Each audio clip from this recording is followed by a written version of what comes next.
अगर फ्रेंड आप APS संचालक हैं, आप अपनी शॉप में आधार कार्ड से पैसे निकालने का काम करते हैं, या फिर आप यहां से किसी भी बैंक का मिनी ब्रांच ओपन किए हुए हैं, या फिर किसी भी बैंक की आप CSP चलाते हैं फ्रेंड, या आपने CSC के द्वारा DigiPay से पैसे निकालते हैं, तो ये वीडियो आपके लिए काफ़ी ज़्यादा हेल्पफुल होने वाला है। ये वीडियो बहुत ही इंपॉर्टेंट है फ्रेंड, क्योंकि इस वीडियो में आपको NPCI के 4 ऐसे न्यू रूल्स के बारे में बताने वाला हूँ जिनके लिए आपको विशेष ध्यान रखना चाहिए। इन्हीं रूल्स को अगर आप फॉलो नहीं करते फिर तो बहुत सारे बैंकों का आप पैसा नहीं निकाल पाते हैं। जैसे बैंक ऑफ बड़ौदा हो गया, इस टाइम काफ़ी सारे लोग यहाँ से स्टेट बैंक ऑफ इंडिया का भी पैसा नहीं निकाल पा रहे हैं। तो क्या रूल्स आया फ्रेंड, और उन रूल्स को आप फॉलो कैसे करेंगे, अगर उन रूल्स को प्राप्त करना चाहते हैं तो वो रूल्स आप कहाँ से प्राप्त करेंगे, और साथ ही साथ फिर फिनो के द्वारा और कौन सी नई अपडेट्स आई है अदर कंपनियों के द्वारा कि जिनमें अगर आप RD सर्विस को इंस्टॉल करते हैं अगर एक्सपायर बता रहा है, और कहाँ से आपको RD सर्विस को इंस्टॉल करना चाहिए। A to Z टॉपिक आज की इस वीडियो में कवर करने वाला हूं, तो चलिए जानते हैं। अगर फ्रेंड आप काफ़ी टाइम से आधार कार्ड से पैसे निकालने या NPCI के रूल्स को आप फॉलो करते हैं, किसी भी कंपनी चाहे आप ID लेके वर्क कर रहे हो, चाहे फिर EasyPay, फिनो, पेनियरबाई या CSC या फिर किसी बैंक का आप मिनी ब्रांच ओपन करके पैसे लेन देन करते हैं, तो आपको मालूम होगा फ्रेंड NPCI के द्वारा नए नए अपडेट्स आते रहते हैं। जैसे कि पहले अपडेट्स आया था फ्रेंड कि आप जब तक कस्टमर का आधार कार्ड के साथ साथ रिटेलर का भी आधार कार्ड लगेगा तभी आप पैसे निकाल सकते हैं। इसके पहले आया था फ्रेंड कि आप दिन में 2 ही बार आधार कार्ड से पैसे निकाल सकते हैं, उसमें आपको 10 मिनट या आधा घंटे का आपको समय देना पड़ेगा एक ट्रांजैक्शन दूसरा ट्रांजैक्शन करने के बीच। एक समय अपडेट ये भी आया था फ्रेंड कि आप दिन भर में केवल एक ही बार APS से पैसे निकाल सकते हैं, तो बैलेंस इंक्वायरी कर सकते हैं। तो ऐसे कई सारे नए नए अपडेट्स आते रहते हैं। इस वीडियो में आपको इन्हीं अपडेट्स के बारे में बताने वाला हूं। सबसे पहला जो अपडेट ये है फ्रेंड कि अगर आप रिटेलर ID ले रहे हैं तो आप सबको मालूम उसमें आपको लैटिट्यूड एंड लॉन्गिट्यूड को मैप किया जा रहा है। तो आप फ्रेंड एक रिटेलर ID न्यू क्रिएट करना चाहते हैं तो आप उन्हीं एरिया में ID को अपने क्रिएट करवाइए जिस एरिया में आप वर्क कर रहे हैं,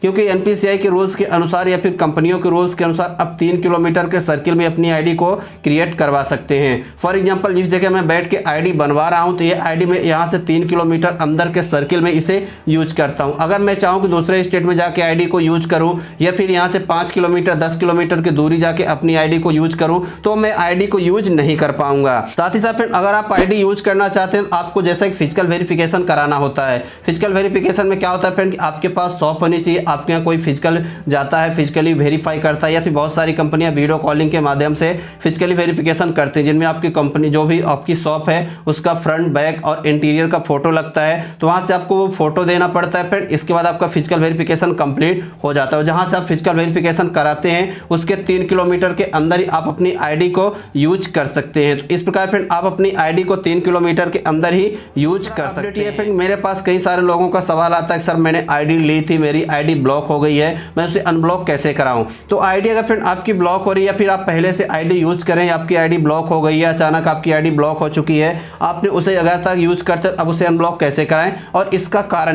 कारण ये मेल है फ्रेंड कि आपने किसी अदर स्टेट के डिस्ट्रीब्यूटर से ID ली हुई है। जब आपने अदर स्टेट के डिस्ट्रीब्यूटर से ID ली हुई तो आपकी ID वही मैप हुई जहां आपका डिस्ट्रीब्यूटर था पहले, और तो ये तो ID अभी मैप हो रही लैटिट्यूड लॉन्गिट्यूड। इस केस में आपको करना क्या फ्रेंड कि जो भी आपने कंपनी में विजिट करना है या फिर आप फिनो की ID यूज कर रहे हैं तो इस पर मैंने ऑलरेडी वीडियो बना के चैनल में अपलोड किया था। इस प्रकार आपको थंबनेल मिलेगा, लिंक आपको वीडियो के डिस्क्रिप्शन बॉक्स में मिल जाएगी, जाके देख सकते हैं, जहां से मैंने आपको बताया था कि अपनी ID को फिर से अनलॉक कैसे करेंगे। मैंने आपको दोनों तरीके बताया था, घर बैठे उसे आप करना चाहे तो कैसे करेंगे, या ब्रांच विजिट करके करवाना चाहते हैं तो उसे कैसे करवा सकते हैं, या फिर आप किसी अदर कंपनी की ID यूज करें तो आपको कस्टमर केयर के द्वारा वेरीफाई होगा, क्योंकि जिस भी एरिया में आप उसे यूज करना चाहेंगे तो वहां से लैटिट्यूड लॉन्गिट्यूड वो ट्रैक करेंगे, फिर उसी एरिया में आपकी ID को वेरीफाई किया जाएगा। तो इस प्रकार फ्रेंड आप अपनी ID को वेरीफाई करवाइए तभी आप उसे यूज कर पाएंगे। अपडेट की फ्रेंड तो तीसरा अपडेट यह है, जैसे आप में से कई सारे लोगों को कोई कस्टमर आया बोलता है मेरा 1000 रुपये निकालना है, फिर आप पूछते हैं कस्टमर से क्या चार्ज मैं इसी में इंक्लूड कर दूं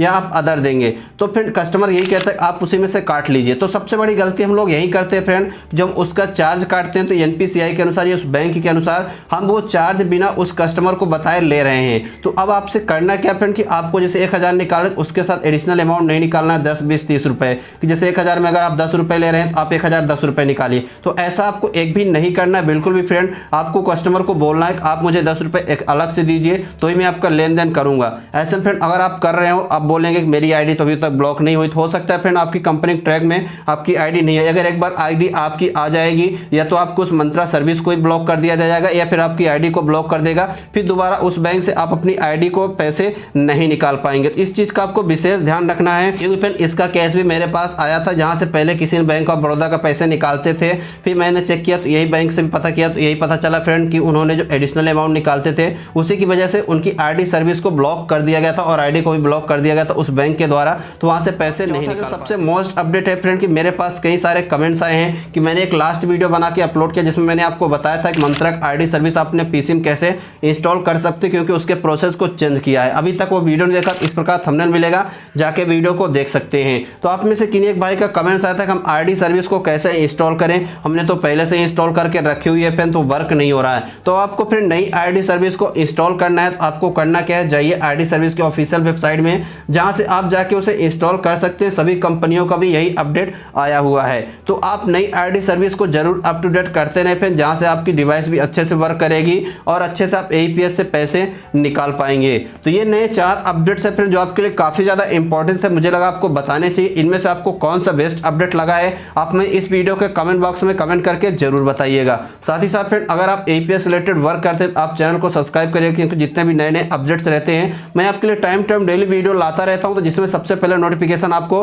पहुंच जाएगा। लास्ट वीडियो मैंने आपको बताया स्टेट बैंक ऑफ इंडिया का अगर आप पैसा नहीं निकाल पा रहे हैं, क्यों नहीं निकाल पा रहे हैं उसका कारण, तो चैनल में जाइए, इस प्रकार थंबनेल मिलेगा, वीडियो देखिए जहां से आपको पता चल जाएगा। और वीडियो आपको पसंद आता है तो इसे लाइक करें, अपने फ्रेंड को भी शेयर करें ताकि उनको भी एनपीसीआई के न्यू रूल्स के बारे में पता हो। इस तरीके से नए नए इंफॉर्मेटिव वीडियो पाने के लिए बेल आइकन को प्रेस करके ऑल पे क्लिक करिएगा। मैं आपको एक इंटरेस्टिंग टॉपिक के साथ बहुत जल्द मिलूंगा, तब तक के लिए जय हिंद, टेक केयर।